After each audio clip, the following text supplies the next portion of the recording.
Salam Indonesia. Anda menyaksikan berita terkini bersama saya Santi Maharani. Pemerintah melihat potensi yang melimpah di kawasan Denpasar sebagai tujuan wisata kesehatan. Menteri BUMN Erick Thohir mengaku ingin mengembangkan Sanur menjadi kawasan ekonomi khusus kesehatan, khususnya untuk kalangan lanjut usia.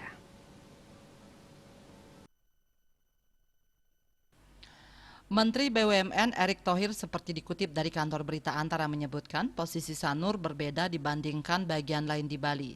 Pihaknya ingin menarik wisatawan khususnya para lansia ke daerah ini. Selain potensi wilayah Sanur sendiri, Erick menyebut disahkannya Undang-Undang Cipta Kerja Omnibus Law dan telah tersedianya lahan sekitar 41 hektar menjadi poin tambahan untuk segera mengelola kawasan tersebut sebagai destinasi wisata kesehatan.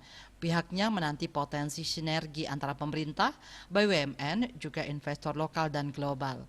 Berdasarkan bahan paparan yang disampaikan Erick, dari total 41 hektar lahan yang akan dikembangkan, dari total 41 hektar lahan yang akan dikembangkan, seluas 21,2 hektar akan dialokasikan sebagai hub wisata kesehatan atau Health Tourism Hub dengan sejumlah fasilitas diantaranya rumah sakit internasional, ekopark, area komersial dan pasar seni, serta hotel dan sekolah perhotelan.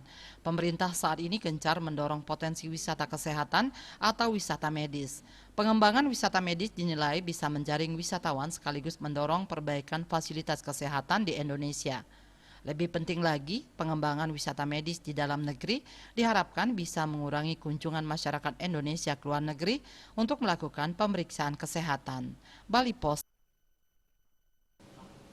Untuk mencegah penyebaran COVID-19, ingat pesan Ibu dengan selalu terapkan 3M, wajib memakai masker, wajib mencuci tangan, dan wajib menjaga jarak, serta menghindari kerumunan. Dengan penerapan perilaku 3M, Indonesia segera terbebas virus corona menuju Indonesia maju. Tetaplah bersama Bali TV, salam Indonesia.